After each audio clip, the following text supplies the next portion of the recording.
What happened? A touching story about a little dog. Yesterday, I was at a cafe and met a wonderful dog named Lola. She is sweet, friendly, and energetic. At the cafe, I ordered a caramel milkshake.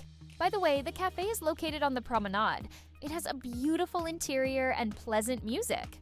Actually, this is my boyfriend's favorite cafe. Taking the opportunity, I went down right to the sea. The water was very clear and blue. How lucky little Lola is to live in such a beautiful place. A year ago, the family who owns this restaurant found her on the street and took her home.